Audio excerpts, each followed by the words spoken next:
boa noite. Vamos então retomar o nosso estudo do Evangelho de Mateus. Atualmente a gente se encontra no capítulo 12 do livro, seguindo o livro, capítulo por capítulo, versículo por versículo, desde o capítulo 1, versículo 1. E nós estamos numa passagem específica que na tradução feita e publicada feita pelo Haroldo Dutra e publicada pela Federação Espírita Brasileira, é intitulado O Sinal de Jonas. Então nós já vimos aí 2 versículos anteriores introduzindo essa passagem, que é uma passagem discursiva, é uma passagem que Jesus expõe um conjunto de conceitos, de normas espirituais para a reflexão do colégio farisaico, que estava ali para tentá-lo, para provocá-lo, para tentar a sua queda, e não consegue, obviamente. E Jesus recorre a uma novela literária do Velho Testamento, que é o livro de Jonas. Vamos lembrar do livro de Jonas? Antes da gente olhar o versículo de hoje e tudo mais. Então, o que narra o livro de Jonas? E antes de relembrar a história, acho que os próximos estudos todos eu vou fazer questão de lembrar. É importante frisar que o livro de Jonas é uma ficção literária, não é um relato fidedigno. Quando o livro vem a lume, quando o livro passa a fazer parte do cânone bíblico, assim, cerca de 500 anos antes de Jesus, ele começa a circular, de mãos em mãos, sendo manuscrito já de um período em que o povo de Israel já tinha preocupação de transferir a sua tradição oral para o pergaminho, Então ali, Jonas já não estava encarnado mais, o profeta Jonas, que de fato existiu, não estava mais encarnado, e a própria cidade de Nínive, que é um personagem central na narrativa, na ficção, também já tinha sido destruída. Então é uma criação posterior à existência de Nínive, posterior à própria existência material de Jonas, A ficção da tradição hebraica compôs uma narrativa, uma metanarrativa, Então existe ali uma narrativa dentro da narrativa, Dentro da história do povo hebreu existem ficções literárias riquíssimas, porque sem sombra de dúvida Israel concorre assim páreo a páreo com o mundo grego na criação de narrativas da antiguidade. Bom, o que narra essa história? Existe um profeta, Jonas, que recebe de Deus uma missão, um mister, um mistério. A gente faz um uso diferente da palavra mistério, mas mistério no dever. Ele é um comissionado. Qual que era a missão que Deus passa para Jonas? Ir até Nínive, que era a capital do Império Assírio, o maior império do mundo da Antiguidade Oriental, até então. Ir até Nínive e levar conceitos de espiritualidade profunda, fazer o que todo profeta na época fazia, falar de Deus para Nínive. Uma cidade muito materialista, uma cidade assim, que se movimentava, os cidadãos se movimentavam na horizontalidade, só preocupados com ganhos materiais, um povo belicista, um povo apegado ao uso das armas, da força bruta para suas conquistas civilizatórias, um povo distante da espiritualidade. E a missão de Jonas era ir até Nínive e falar de Deus. Bom, é nesse momento que a novela se revela uma novela cômica, porque Jonas se recusa a ir, E é cômica porque Jonas, a palavra Jonas, significa pomba, e faz uma referência ao principal uso que se fazia. Aliás, se faziam 2 usos principais do bichinho pomba na Palestina do século I. O primeiro uso, e isso já é uma alusão à missão de todo profeta, era o sacrifício no templo. Então, o pombinho, ele era sacrificado em holocausto, mas nos casos de holocaustos promovidos por uma família pobre. A família rica sacrificava um cordeiro. A família pobre, um pombinho. Né? Quando Jesus vê o seu processo de circuncisão, né? No templo, foi apresentado ao templo, aí a família levava a criança ao templo, ali ela fazia a sua circuncisão, e a família tinha que oferecer algum no holocausto, no altar do holocausto. E a família de Jesus, Maria e José, oferece um pombinho, está relatado no texto bíblico, né? Porque era uma família pobre. Matar um carneiro era uma coisa de milionário, né? É tipo hoje se assar uma picanha nos nossos dias. É tipo isso. Não era qualquer um que podia, viu, gente? Só gente muito rica, né? E aí, então, olha, quebrei a sintonia. Tá uma vibração boa, né? Mas o fato é que o pombinho, ele representa esse sacrifício pelo pobre. Só que no caso do profeta, por analogia, a pobreza em nome da qual o profeta se sacrifica não é a miséria física. O compromisso do profeta é um compromisso maior. Ele age, trabalha, se dedica a nutrir corações famintos de espiritualidade, a saciar a sede de espiritualidade daqueles que não as têm, que não têm espiritualidade. Então, é o pobre de coração, o pobre espiritual. Não confundir com o pobre de espírito das bem-aventuranças, né? É aquele em termos de espiritualidade, ele está na miséria. O profeta vai lá e leva tesouros espirituais, valores espirituais. Nínive, por mais que fosse a maior capital do mundo antigo, na Antiguidade Oriental, Nínive, do ponto de vista espiritual, era miserável. E lá ia a pomba, o pombinho, Jonas, se sacrificar em benefício do crescimento, da conversão de Nínive. Esse é o primeiro conceito. O segundo conceito relacionado ao nome Jonas, pomba, é que as pombas eram usadas como pombo-correio, para levar e trazer mensagens. Então, Jonas está sendo enviado a Nínive como um pombo-correio.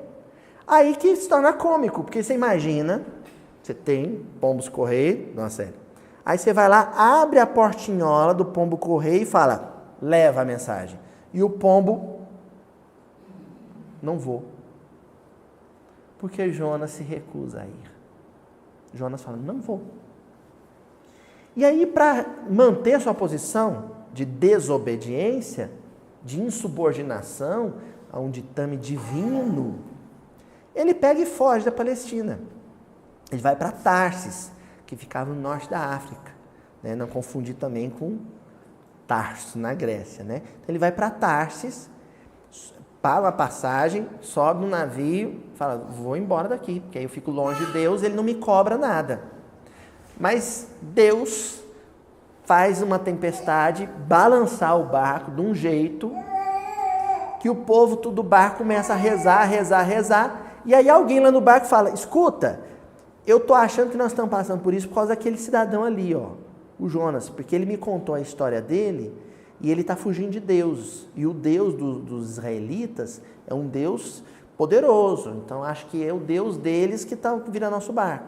E eles decidem jogar Jonas no mar para se livrar da tempestade. E Jonas é jogado no mar, Tonzinho. E na hora que joga ele no mar, não vou falar baleia, porque não dá, né? Vou falar peixe grande, conforme está no texto bíblico. Vê um peixe enorme, né? Tipo aqueles que você fisgava em Januária. Tá lembrado? Né? Tipo aqueles. E o Tonzinho, ele pescava sem isca. Tem esse detalhe, importante ser dito, né, Tonzinho? Tonzinho, ele só conversava com os peixes. Os peixes vinham, eles vinham. Então, um peixe veio e engoliu o Jonas. E o Jonas ficou dentro do peixe grande 3 dias e 3 noites. Até que dentro do peixe ele ajoelhou e rezou. Né? Bateu a mão no tatame, me rendo.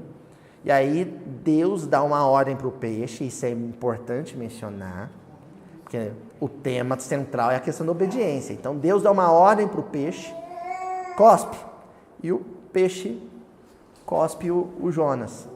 Aí o Jonas, depois dos 3 dias e 3 noites no peixe, e aí entra a metáfora do casulo, né? Da metamorfose, daquele que se recolhe, passa por um período de introspecção, e quando sai da introspecção, sai com asas, uma borboleta, sai renovado. O Jonas sai do peixe obediente. Ele é desobediente, vai para dentro do peixe e sai do peixe obediente. Como qualquer um de nós que é desobediente perante o maior mandamento, amar a Deus sobre todas as coisas e ao próximo como a si mesmo, entra numa enfermidade, fica lá um período no hospital, 3 dias, 3 meses, 3 anos, e ao final daquele processo de enfermidade é outro, é alguém diferente. Ou um período de desemprego, ou um período de separação afetiva na família, período difícil, período de luta, dentro da baleia, lá, se transformando, se tornando alguém melhor. E se tornar alguém melhor é se tornar alguém mais obediente a essa norma universal de amar a Deus acima de todas as coisas e ao próximo como a si mesmo. Qualquer equívoco, qualquer pecado, qualquer vício de natureza moral está dentro desse mandamento. Por que Jesus diz para o fariseu, para o doutor da lei, qual o maior mandamento?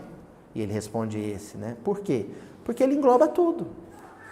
Se você é materialista, sovina, avarento, você violou o amar a Deus sobre todas as coisas. Se você é violento, estúpido, ganancioso, rouba o outro, furta o outro, violou o amar a Deus sobre todas as coisas.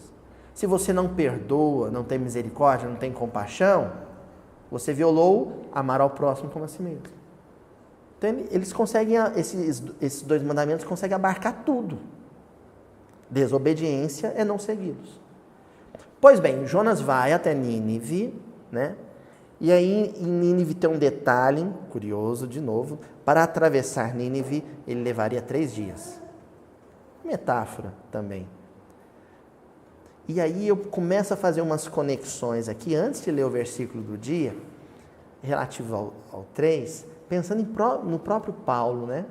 Porque Paulo, depois da conversão, ele fica 3 anos no Oásis de Dan, com Áquila e Prisca, e depois a peregrinação espiritual dele, da conversão até o martírio, então ele se converte no ano 34, é martirizado no ano 64. Então, nós estamos falando de um período de 3 décadas, 30 anos. Jonas fica 3 dias no corpo da baleia, como Paulo ficou no deserto, e depois ele vai levar 3 anos para atravessar a cidade, como Paulo levou 3 anos para atravessar o Mediterrâneo. 3 décadas para atravessar o Mediterrâneo. Certo? Só para a gente já começar a pensar sobre isso. Enfim, o que acontece é que uma coisa impressionante. Nínive se converte. Prestem atenção. A Nínive histórica não se converteu. A Nínive histórica foi destruída, pereceu, pagã, materialista, violenta, cheia de vícios. A Nínive histórica não se converteu. Mas a Nínive da ficção, entendeu, Gustavo? A Nínive da novela se converteu. Aí, o que os rabinos da tradição vão explicar? Que o que está sendo transmitido pela novela é um recado para o povo de Israel. Aí, ó, Jonas foi lá, Nínive se converteu. A outra Nínive, a de pedra, não se converteu. Por quê? O que faltou? Israel não foi lá. Se vocês tivessem feito com aquela Nínive o que Jonas fez com essa outra fictícia, ela teria se salvado, teria se convertido. Então, a novela, ela cria uma ficção todo mundo percebe, todo mundo sabe o recado que está sendo, na época, né? Todo mundo na época entende o recado que está sendo transmitido. Olha, está falando de uma cidade que foi destruída, mas na história ela não foi. Ela não foi na história, na ficção, porque o profeta agiu. Então, se a outra foi destruída, é porque os profetas não agiram. Entenderam o recado que está sendo transmitido? Mas tem um detalhe. Na hora que Nínive se converte, Deus fica feliz demais, porque Deus amava Nínive. Bom, prestando atenção nessas coisas que eu estou soltando aqui, hein? Deus amava Nínive. Jonas, não.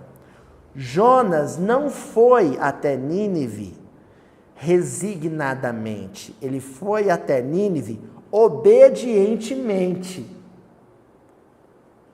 A gente viu essa diferença semana passada. A resignação é o consentimento do coração. E a obediência é o consentimento da razão. Então, Jonas raciocinou iluminadamente. Ele falou assim: eu sou um profeta. Um profeta fala em nome de Deus. Deus mandou eu falar, manda o bom senso, a razão, a lucidez que eu fale. Depois da baleia, a razão dele se iluminou. Passou a ser uma razão inspirada. E ele foi lá e fez o que tinha que fazer. Ele obedeceu. Mas como não era um consentimento do coração, quando ele terminou a tarefa e Nínive se converteu, bateu um incômodo aí. E aí ele vai barganhar com Deus e vai dizer: mas que eles eram difíceis, eram. Que eles eram custosos, eram. Que eles não mereciam o amor do Senhor, não merecia. E aí vem uma parábola dentro da ficção, linda. Jonas, ele vai se acomodar do lado de um pé de mamona que Deus faz crescer. Um arbustozinho. A palavra em hebraico, na verdade, se refere a outra planta, mas a tradução, comumente, a mais próximo disso é essa mamonazinha nossa aqui. Então, cresce um pezinho de mamona, um arbustozinho que oferece sombra. Vocês têm noção do que é isso no deserto? Uma sombrazinha de 1 metro no deserto é a glória. E o Jonas se acomoda confortavelmente debaixo daquela sombra. Aí, na hora que ele está confortável nessa sombra do arbustozinho, o que Deus vem e faz? Destrói o arbustozinho. Aí, o que Jonas faz? Sofre com aquilo. Tem pesar pela morte da mamoninha lá. Ele sente pesar. Aí Deus fala assim: olha só como é que é as coisas, hein, Jonas? Você está sofrendo porque você tinha se apegado a ela. Porque você passou a ter amor por esse arbusto. Imagina o que eu sinto por Nínive. Você não faria qualquer coisa para salvar o arbustozinho? Pois bem, eu amo Nínive. Não é essas palavras que estão ali, mas a essência é essa. A mensagem dessa parábolazinha é essa. Jonas tinha obedecido, mas não estava resignado. Por quê? O que ele não sentia por Nínive? O que Deus sentia por Nínive? O quê? Amor. Correto? Vamos ler o versículo? Pois como Jonas esteve 3 dias e 3 noites no ventre da baleia, o peixe grande, assim estará o Filho do Homem 3 dias e 3 noites no seio da terra, ou no túmulo. Pois como Jonas esteve 3 dias e 3 noites no ventre da baleia, assim estará o Filho do Homem 3 dias e 3 noites no seio da terra. Mateus capítulo 12, versículo 4. Primeira coisa que nós vamos fazer aqui é destacar a palavrinha, a partícula, o fragmento do versículo que nós vamos analisar de forma minuciosa, no miudinho. A palavra, Juju, é 3. O número 3. 3. Jesus é sepultado e no túmulo dele, ele permanece 3 dias. Olha, gente, sem criar caso, hein, pessoal da internet? Sem criar caso. Nós estamos analisando aqui a linguagem literária da narrativa. Não vamos criar polêmica teológica agora não. Né, Reinaldo? Agora é só a linguagem literária. Então, Jesus, ele é sepultado, 3 dias permanece o corpo dele ali. No 3º dia, no domingo, no glorioso domingo de manhã, ele ressuscita. Ok, tá bom. Não vamos fazer análise agora, aquela análise do livro Gênesis, brilhante que Kardec faz, explicando a impossibilidade de uma ressurreição física. Não vem ao caso agora. O que vem ao caso agora é o símbolo. Ali está acontecendo uma encenação profética. Que Jesus desmaterializou o próprio corpo no 3º dia, isso a gente já sabe. Que ele se materializou num fenômeno mediúnico, né, de materialização luminosa, a gente já sabe. Mas a gente está perguntando aqui por que ele fez isso? Por que o corpo físico de Jesus foi desmaterializado e o perispírito se materializou para Madalena, no horto, na manhã de domingo? Por quê? O que está sendo transmitido ali? Para você renascer, primeiro você precisa morrer. Para um coração renascer, primeiro ele tem que morrer. Para uma consciência renascer, primeiro ela tem que morrer. É preciso morrer o homem velho para nascer o homem novo. É preciso morrer o homem vicioso, cheio de vícios, para nascer o homem virtuoso. E do ínterim, no hiato entre uma coisa ali e outra, existe a introspecção, a meditação, a autocrítica. O 3 representa períodos de metamorfose psíquica, pela qual todos nós passamos. Ninguém escapa disso. Ninguém escapa disso. O 3 representa isso. Nenhum personagem, eu acho, no Novo Testamento, representa tão bem, em vida, em biografia, a novela de Jonas, quanto Paulo de Tarso. Por isso, hoje nós só vamos estudar Paulo e Estevão. E a primeira coisa que nós vamos fazer estudando Paulo e Estevão é diferenciar obediência de resignação. Paulo, vou fazer uma afirmação, e depois nós vamos vasculhar isso no próprio livro, no próprio romance.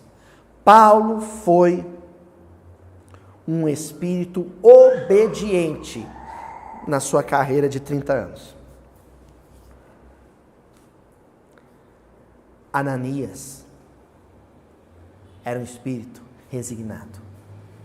Só para a gente, né? O próprio Paulo diz numa epístola, né? A quem honra, honra.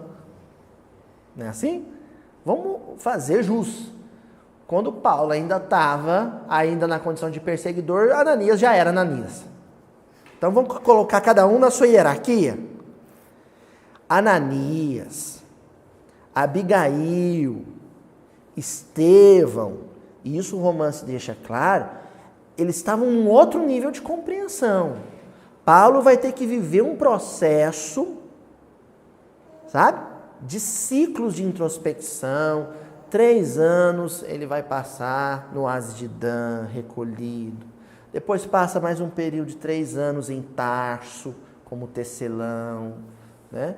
Depois ele vai passar 30 anos peregrinando pelo Mediterrâneo, num processo de transformação. A conversão de Paulo de Tarso não aconteceu na estrada de Damasco assim, ó. Gente, transformação moral não acontece de improviso e de súbito. Isso não existe. Ninguém muda assim.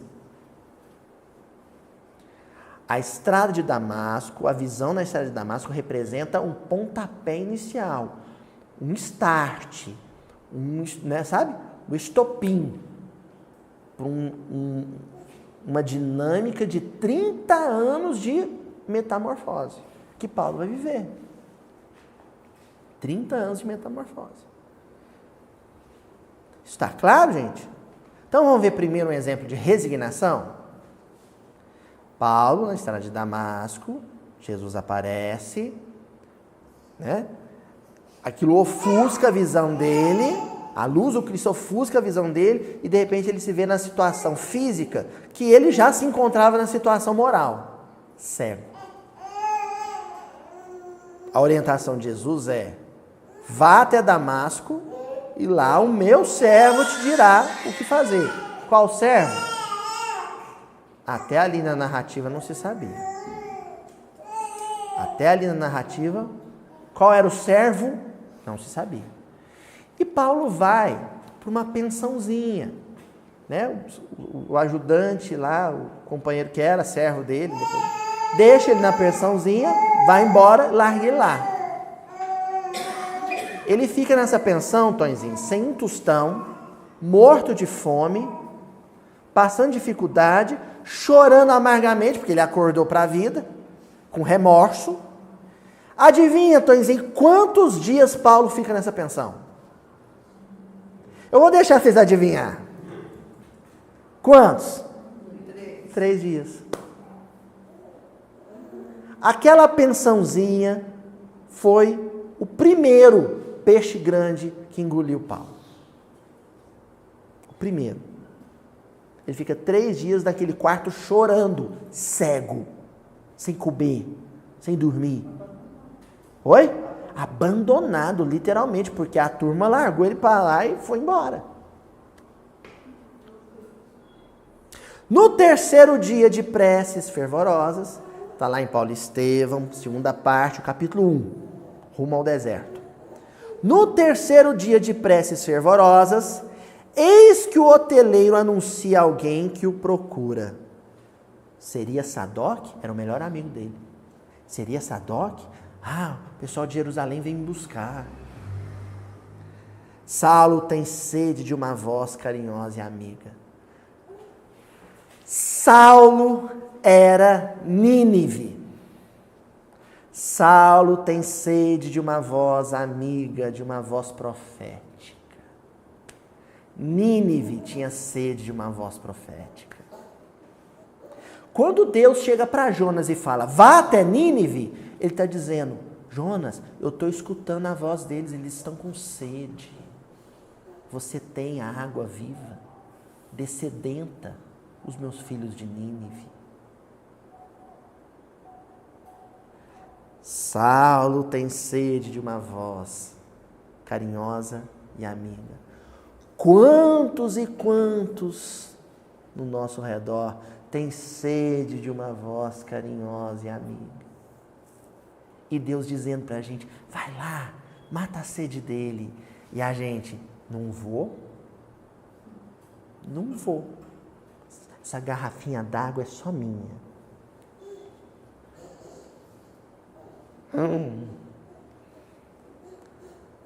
Aí Paulo disse, manda entrar um velhinho de semblante calmo e afetuoso ali está. Sem que o convertido possa ver-lhe as cãs, cabelos brancos, né? As cãs respeitáveis e o sorriso generoso. O mutismo do visitante indicava o desconhecido. Quem sois? Pergunta o cego admirado. Irmão Saulo, replica o interpelado com doçura. Irmão Saulo, o Senhor que te apareceu no caminho, enviou-me a esta casa para que tornes a ver e recebas a iluminação do Espírito Santo. Saulo, o Senhor disse para mim, vá até Nínive. Nínive não enxerga, vá, ensina Nínive a enxergar.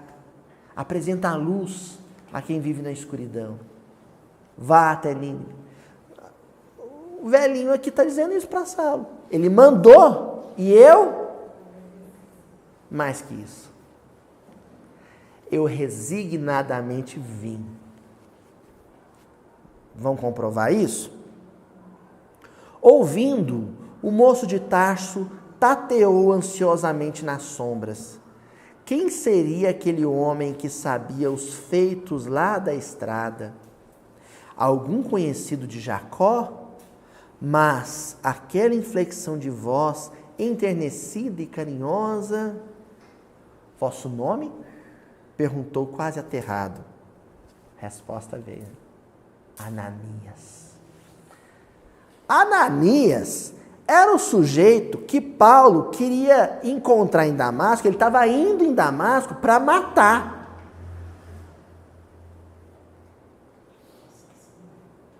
Paulo estava viajando para Damasco para matar o Ananias. O Ananias não devia ter medo de Paulo. Porque o que acontece com Jonas em Nínive? Na verdade, o que Jonas sente em relação a Nínive é um tipo de medo.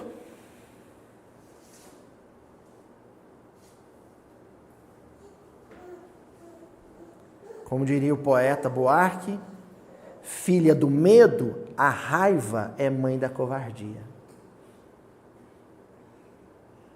Filha do medo, a raiva é mãe da covardia. Jonas tinha raiva de Nínive porque sentia medo de Nínive. Mas Ananias não sentia medo de Paulo. Muito embora Paulo ali estivesse para matá-lo. Sabe por que a gente se distancia de certas pessoas? Porque a gente evita certas pessoas? Porque a gente tem medo do mal que elas possam nos fazer. Mas em momento nenhum na cela a gente cogita no bem que a gente possa fazer para elas. Fala, Tonzinho. Esse deserto já não está longe. O deserto está dentro. O deserto é dentro. Nosso coração é árido. Nosso coração é árido. Por isso, a voz de um profeta na nossa vida é um olho d'água, é uma fonte que começa a brotar e transformar o nosso deserto interior em vale fértil, em jardim do Éden. Entendeu, Tonzinho? Pois bem, a resposta era uma revelação. A ovelha perseguida vinha buscar o lobo voraz. Que genial! A ovelha vinha salvar o lobo. Saulo compreendeu a lição que o Cristo lhe ministrava. A presença de Ananias evoca-lhe à memória os apelos mais sagrados. Fora ele o iniciador de Abigail na doutrina e o motivo da viagem de Damasco, onde encontrara Jesus e a verdade renovadora. Tomado de profunda veneração, quis avançar, ajoelhar-se ante o discípulo do Senhor, que lhe chama ternamente irmão. Jonas, antes da baleia. Então nós vamos dividir Jonas em antes e depois da baleia. E Saulo em antes e depois de Damasco. Da pensão em Damasco. Olha que coisa incrível. Ele chamava Saulo de irmão. O Jonas, antes da baleia, não conseguia chamar Nínive de irmã. Não conseguia chamar os cidadãos de Nínive de irmãos. Porque foi o que aconteceu de verdade, né? Nínive foi, de fato, destruída porque Israel não foi capaz de considerar Nínive irmã. Deus criou Jerusalém. Deus criou Nínive?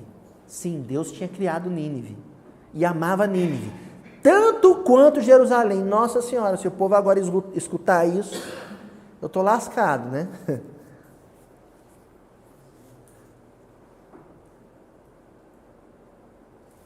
Deus criou o Japão, a Suécia, a França, a Itália, a Etiópia, o Chile, tanto quanto criou o Brasil. Deus ama todas as nações, tanto quanto ama o Brasil. É óbvio, não é? Isso é óbvio.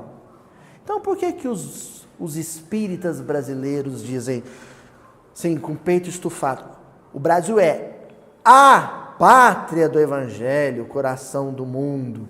Não entenderam Humberto Campos. Não entenderam Humberto Campos, porque o que Humberto Campos está dizendo no livro, a síntese, a essência do livro Brasil, Coração do Mundo, Pátria do Evangelho, e não tem um artigo antes de Brasil, viu? É Brasil, vírgula, Coração do Mundo, Pátria do Evangelho. Não é a pátria do Evangelho, não. Não, Tonzinho, o que o Humberto Campos está dizendo é que Deus criou o Brasil por amor às outras nações. Deus não criou o Brasil por amor ao Brasil. Muito embora ame o Brasil, mas tanto quanto as outras. Deus cria o Brasil porque amava os Estados Unidos. Deus cria o Brasil, na época não existia os Estados Unidos ainda, mas cria o Brasil porque amava a Alemanha. Cria o Brasil porque amava a Inglaterra. Cria o Brasil porque amava a China. Sabe?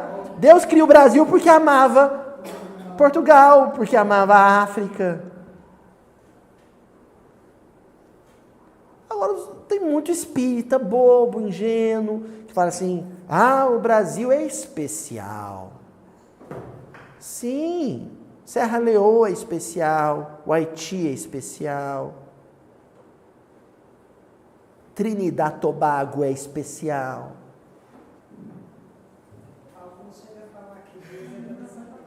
Deus é brasileiro, pelo amor de Deus. Nem a gente é brasileiro. Estamos, provisoriamente, com um RG, um documento oficial, dizendo que somos brasileiros. E o documento está enganado, porque não somos, estamos.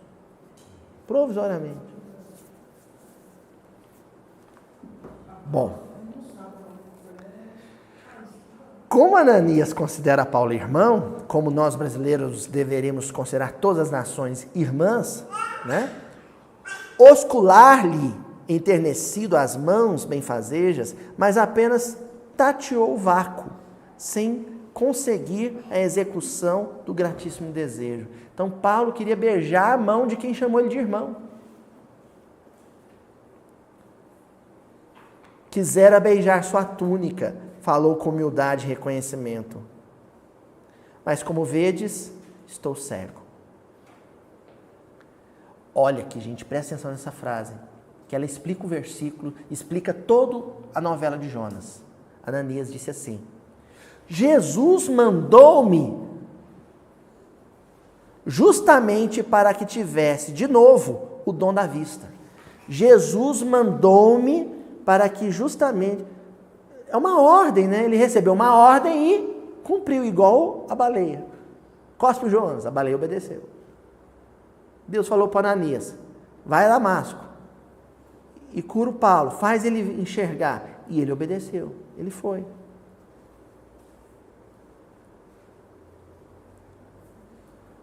Quais são as ordens que eu tenho recebido?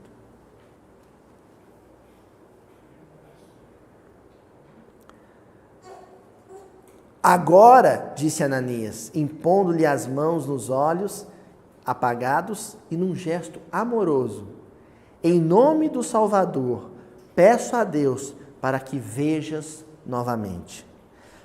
Porque o fulano lá do serviço, ele é estúpido, ele é agressivo, ele é hostil, ele é fofoqueiro, ele é mentiroso, ele é intrigante, ele é invejoso, ele é vaidoso. Então ele é cego. Quem sabe eu não deveria ser o Ananias na vida dele?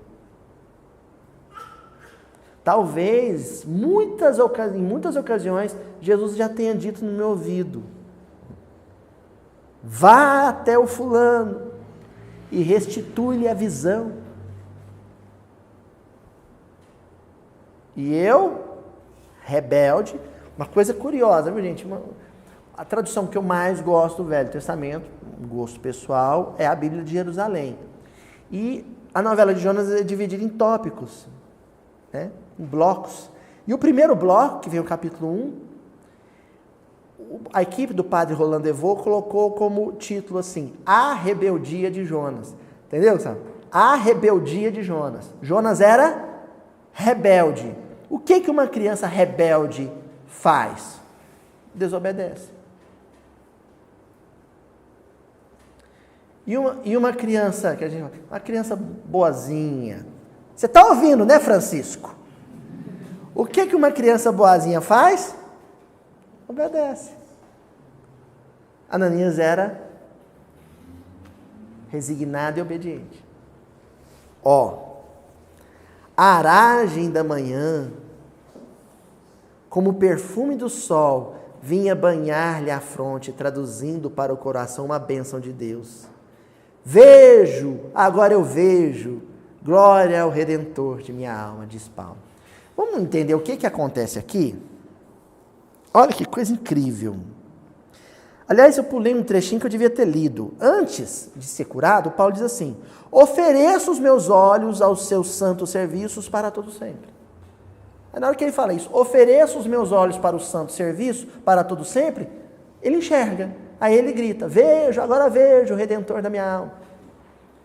Olha o que vai acontecer ali. O Paulo não tinha noção na época do que estava rolando ali. Quando ele fala, ofereço os meus olhos para o teu serviço para todo sempre, ele está com um contrato na mão. Contrato. No contrato dizia assim: eu, Paulo de Tarso, cidadão grego de origem judaica, CPF 0445671, natural de, comprometo-me a entregar os meus olhos ao Senhor para todo sempre. Aí embaixo vinha assim: Paulo de Tarso, lugar de assinatura, e do lado, Deus, Criador do Universo, lugar de assinatura. Na hora que ele entrega esse documento, Paulo, dizendo, ofereço os meus olhos, ele já entrega assinado. Na hora que Deus cura a cegueira dele, o que Deus fez? Assinou. Ali passa a existir entre Deus e Paulo um pacto de obediência. Gravaram isso? Pois bem, passam-se 30 anos, 3 décadas. Um dia Paulo está em Corinto, a tarefa quase concluída.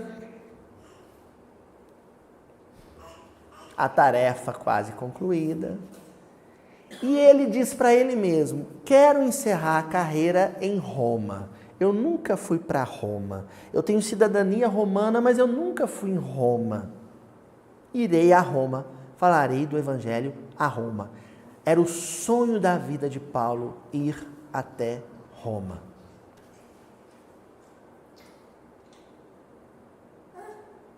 Não é, Francisco? É sim. O sonho de Paulo era ir até Roma. Quando ele estava pronto para ir para Roma, chega um mensageiro de Jerusalém com uma carta, entrega para ele. E ele lê a carta. Lá no capítulo 7, as epístolas, segunda parte de Paulo e Estevão. Paulo de Tarso terminou a leitura e lembrou o passado. Paulo de Tarso terminou a leitura da carta e lembrou o passado. O que dizia essa carta? Tiago, filho de Alfeu, manda uma carta para Paulo dizendo: preciso que você venha a Jerusalém imediatamente para socorrer a igreja. E ele descreve os maus pedaços que a igreja está passando.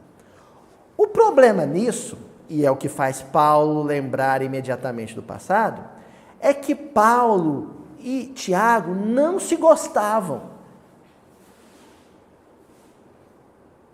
Se detestavam. Paulo e Tiago não se davam bem. E no passado, Paulo praticamente tinha sido escorraçado por Tiago. De onde? De Jerusalém. Tiago assume a igreja de Jerusalém e fala, ó, aqui a coisa funciona do meu jeito. Se você quiser, vai para outro lugar. Paulo guardou isso. Olha, durante 30 anos, Deus falava, vai para o Chipre, Paulo ia. Vai para Listra, o Paulo ia. Vai para Macedônia, o Paulo ia. Vai para Corinto, o Paulo ia. Agora, Deus está dizendo para Paulo, volta para Jerusalém. E o Paulo? Até que eu gosto de Jerusalém. O problema de Jerusalém é que o Tiago mora lá. E do Tiago eu não gosto. E agora?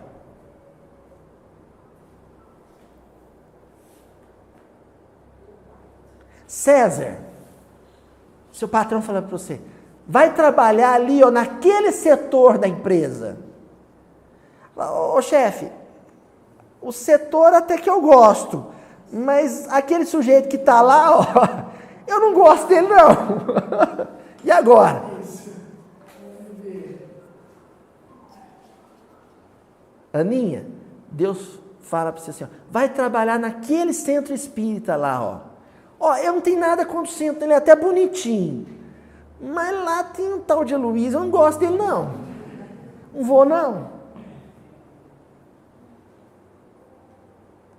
Paulo recebe uma carta que ordenava que ele não fosse para Roma, para onde ele queria ir, mas que ele voltasse a Jerusalém, para onde ele não queria ir.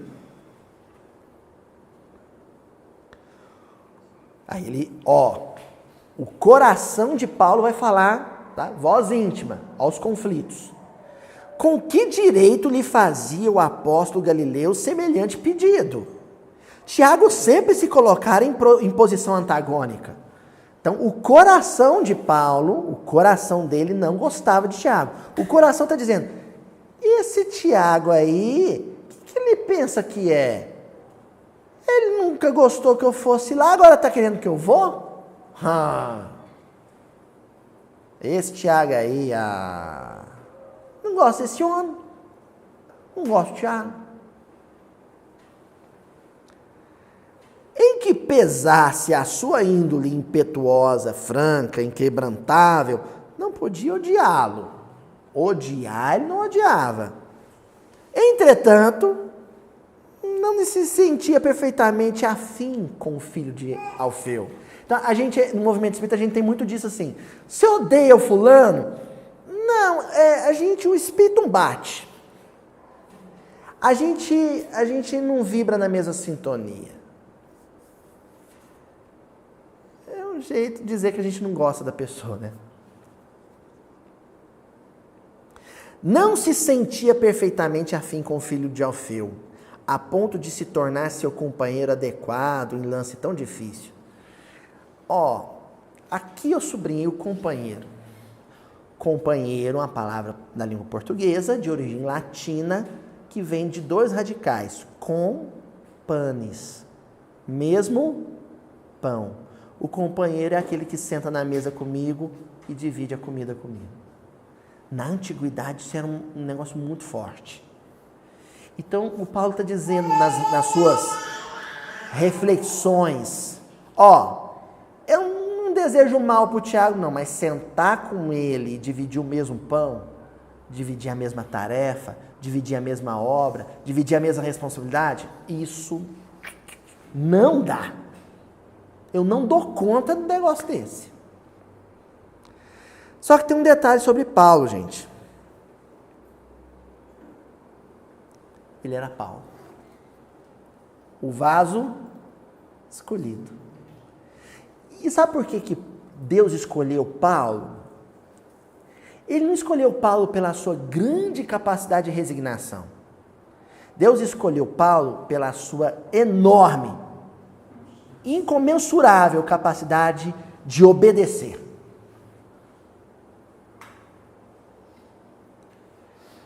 Procurou um recanto solitário da igreja, sentou e meditou. E aí eu sublinhei esse sentou e meditou porque eu lembrei do meu amigo Reinaldo, que me apresentou, já disse aqui, a meditação zazen. Então, no vídeo anterior eu falei do senhor. Quando ele me presenteou com um zafu, e ele me apresentou, o que é o zazen? O que significa zazen? Za significa sentar. Zen, meditar. Zazen. É uma linha do budismo japonês, em que se alcança a sublimação espiritual pelo hábito de sentar e meditar. Vamos ler essa frase do Paulo Estevão de novo? Porque eu sei, Cris, tem uns espíritas, que agora tem um pessoal na turma que fica policiando, né? Esse negócio de miudinho, vamos ver se isso é espírita mesmo, né? Que vai falar assim, ele está ensinando é budismo. Então vamos lá. Livro Paulo e Estevão, capítulo 7, segunda parte, intitulado As Epístolas. Procurou um recanto solitário da igreja, sentou e meditou. Por que sentar e meditar? Porque o sentar, ele reflete duas coisas. Primeiro, que você acerenou, acalmou, pausou. Quando você senta, você pausou, parou a vida, parou tudo. Mas não deitou, porque o deitar é horizontalidade. Você permaneceu com a mente e o coração na verticalidade, em sintonia com Deus. Você pausou a vida, mas permaneceu em sintonia com Deus. E fez isso para meditar. Zazen. Meditar sentado. E sabe o que é o meditar? É restabelecer a capacidade mental de traçar um foco. Quando Paulo começou a visitar com a mente o passado, e a gente faz isso, né? A gente começa a buscar aqueles momentos difíceis, que a fulano falou aquilo para mim, que apontou o dedo na minha cara, e aí a gente começa a ter tanta informação na mente que a gente perde o foco. Quando Paulo sentou e meditou, ele retomou o foco. E o foco era, o que eu estou fazendo em Corinto? O que eu estou querendo fazer em Roma? E o que está sendo pedido que eu faça em Jerusalém? Falar de Deus. Se o foco é falar de Deus, não importa onde. E não importa com qual grau de dificuldade. Não importa se o Francisco está berrando sem parar na sua cabeça, você tem que manter o foco e falar de Deus. Para o mundo inteiro ouvir pela internet, mesmo que o Francisco esteja berrando.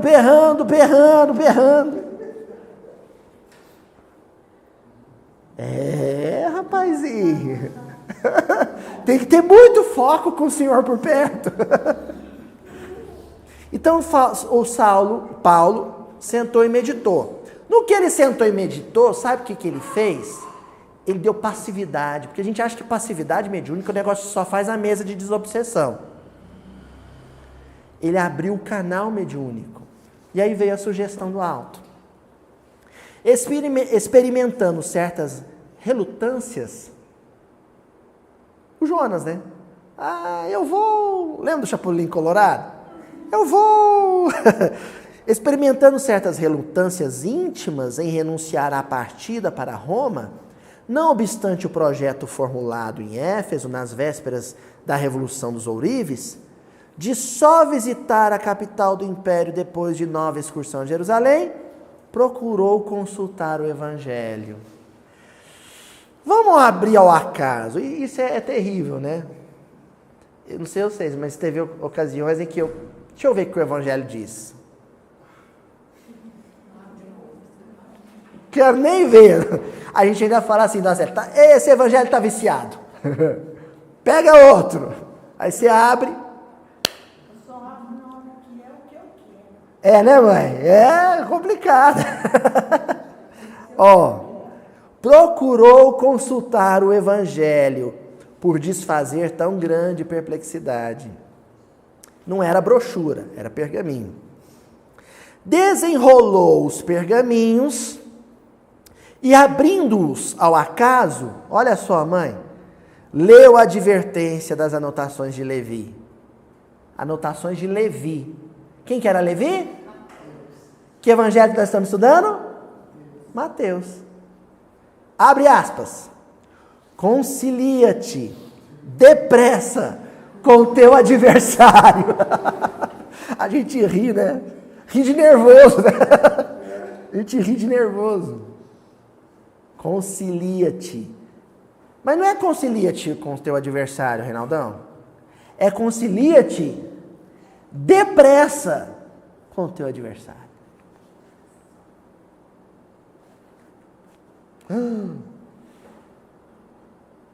Esse negócio é um negócio tão doido que às vezes o adversário com quem você tem que reconciliar é um parente seu que já faleceu. Que desencarnado está esperando seu perdão. Sei lá, uma mãe, um pai, um irmão. Ele já desencarnou, você ainda não conseguiu perdoar ele. Ele é Nínive, esperando sua visita. Diante dessas palavras judiciosas, não dissimulou o assombro. Essa frase do Emmanuel, não dissimulou o assombro, indica que para Paulo retornar a Jerusalém era um processo que envolvia resignação ou obediência? Obediência. Não era um consentimento do coração. Quando ele leu esse negócio no Evangelho de Mateus, ele ficou... E agora? O que seria a resignação no caso? Nem haveria o Evangelho de Mateus na história. Num processo de resignação, na hora que ele pegasse a carta e lesse o Tiago dizendo, vem, que eu estou precisando de você, opa, vamos embora. Estou lá. Está sofrendo. O sofrimento do Tiago lá em Jerusalém mexeria com o coração dele. Comoveria o coração dele imediatamente. Isso é resignação. Mas como ele precisou ir para um canto da igreja, sentar, meditar, abrir o pergaminho, ler a ordem, reconcilia com o seu adversário e ainda ficar pensando naquilo, esse processo acusa que Paulo estava sendo convidado a obedecer. É o máximo que ele conseguiria fazer naquele momento. Recebendo-as como um alvitre divino, para que não desprezasse a oportunidade. Eita! O que Jonas recebeu foi uma oportunidade. Vou lembrar uma historinha que eu contei a semana passada. Você acorda de manhã, escova os dentes, toma café, abre o Evangelho, lê o Evangelho, faz uma prece, escuta os 7 minutos com o Emmanuel do Haroldo, vê um trechinho do Miudinho com a Luísio, sai de casa para pegar o ônibus, para ir para o serviço. Quando você vai chegando perto do ponto de ônibus, só tem uma santa criatura sentada no ponto de ônibus. Quem? Aquele companheiro com quem você não fala há 20 anos. Só tem ele no ponto de ônibus. E o banco do ponto de ônibus é estreito. Só cabe ele e mais um. Você viu, você está a 100 metros do ponto de ônibus. Aí que você enxergou ele. Ele te viu, não tem nem como você fingir. Ele te viu, olhou para você. E aí?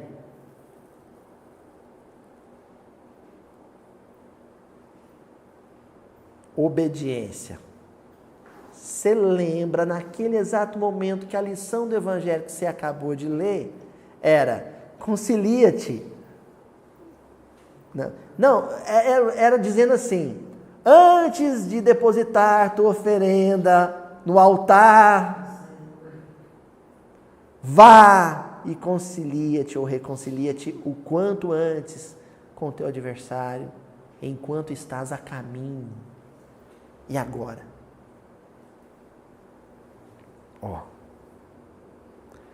Isso que aconteceu comigo, de encontrar naquele ponto de ônibus o meu desafeto, e aí eu sento, opa, tudo bem, fulano? E ele fala, opa, tá bom? Tudo bem? Fala, não, Cíntia? E se o desafeto não aceitar a sua presença? Aí o problema é de quem? Dele. Aí o problema é de Nínive. Se Jonas fosse até Nínive, na ficção, e Nínive desse uma surra em Nínive, no Jonas, e expulsasse o Jonas, o problema é de Nínive. O fato é que essa circunstância é um sinal de Jonas. Deus criou uma circunstância tal que em cima do ponto de ônibus tem um letreiro de neon luminoso piscando assim: oportunidade, oportunidade, oportunidade. Se você esqueci um negócio lá em casa e chama o Uber, sabe o que você acabou de perder? O ônibus? A oportunidade. Perdeu a oportunidade. Olha, o que é obediência, gente? Paulo, o que ele vai dizer? Não era justo alimentar caprichos pessoais na obra do Cristo. Não era justo alimentar caprichos pessoais na... Tá. Eu não gosto dele, mas Deus gosta. O que se há de fazer? Eu não o amo, mas Deus ama. Sou servo de Deus? Estou a serviço de Deus? Senhor, o que o Senhor quer que eu faça em nome do seu amor por ele? Eu ainda não o amo. Aí de tanto fazer coisas boas por fulano em nome do amor de Deus por ele, de repente eu sou surpreendido sentindo um negócio diferente pelo fulano, que se parece muito com esse negócio que Deus sente por ele também. Como é que chama isso? É amor. Amor é fruto da prática, do exercício diário, de benefício ao seu semelhante. No feito em perspectiva, não era Tiago interessado na sua presença em Jerusalém. Era a igreja. Era a sagrada instituição que se tornara tutora dos pobres e dos infelizes. Paulo foi até a sala, chamou o mensageiro, disse: amigo, vem descansar, que bem precisas. Levarás a resposta em breves dias. O rapaz ansioso, tadinho. Ireis a Jerusalém? Interrogou Abdias com certa ansiedade, como se conhecesse a importância do assunto. Sim, respondeu o apóstolo. Sim. Olha só que coisa maravilhosa, né? Jonas, você vai para Nínive falar em meu nome? Já pensou? Quanto contratempo, naufrágio, barco, afogamento, barriga da baleia, o Jonas teria evitado se ele simplesmente tivesse dito uma única palavra para Deus: sim. Sim. Que palavra santa. Sim. Para a gente encerrar, nós vamos lá no prefácio do livro Paulo e Estevão. Porque agora, depois dessas duas passagens, da resignação de Ananias e da obediência de Paulo, aí faz sentido o prefácio, Breve Notícias, que é maravilhoso. Certo é que o inovidável tecelão trazia o seu ministério divino. Trazia o seu ministério divino. Paulo tinha nascido com uma missão. Ele era profeta. Mas, agora dói na canela, viu, gente? Mas, quem estará no mundo sem o ministério de Deus? Eita! Se Paulo teve que voltar para Jerusalém dele, qual que é a minha Jerusalém? Qual que é a minha Nínive? A casa de quem que é a minha Nínive? Muita gente dirá que desconhece a própria tarefa, que é insciente a tal respeito, mas nós poderemos responder que além da ignorância, há desatenção e muito capricho pernicioso. 2 motivos te impede de atender o mandamento de Deus, a ordem de Deus. Ou desatenção, você está tão focado em outras coisas, normalmente rasteiras, que você não escuta Deus dar ordem. Ou, às vezes, escuta, e aí Emmanuel chamou isso de capricho pernicioso. Escuta a ordem e fala, não vou e não vou. E se é espírita, ainda fala assim, essa eu deixo para a próxima. A vida é eterna, eu tenho outra desencarnação, deixo para a próxima. Os mais exigentes advertirão que Paulo recebeu um apelo direto. Essa aqui foi uma discussão legal que a gente entabulou algumas reuniões para trás. Lembra que a gente falou assim, por que a mensagem não é direta? Olha aqui, Emmanuel dizendo, os mais exigentes advertirão que Paulo recebeu um apelo direto. Jesus parou na frente dele, né? Foi direto, papo reto. Mas, na verdade, todos os homens menos rudes têm a sua convocação pessoal ao serviço do Cristo. A mensagem para a gente vai vir de forma indireta, mas a gente só não vai entendê-la se nós formos rudes. Sabe o que é uma pessoa rude, casca grossa, insensível? Só se a gente tiver com muito ódio no coração, entendeu? O tal ponto de ônibus. A mensagem está dita ali, está claro o que foi dito, o que foi mandado. Só se eu for muito rude para falar, isso não é comigo. As formas podem variar, mas a essência, o apelo é sempre a mesma. Vai para Nínive. Vai para Uberaba. Vai para a casa do fulano. Vai para aquele setor da empresa. O convite ao ministério chega às vezes de maneira sutil e inesperadamente. Deus, ele vem, gente, já viu, sabe? Adolescente chegando em casa de madrugada, para o pai não saber que hora que ele chegou. Tira o tênis e vai, sabe? Pisando em plumas. Deus tem essa sutileza. A gente não percebe Deus chegando assim. Porque Deus vem sutil, como a brisa. Ele é inesperado. A gente não esperava. E é surpreendido. Quando você vê, seu principal adversário está lá no ponto de ônibus.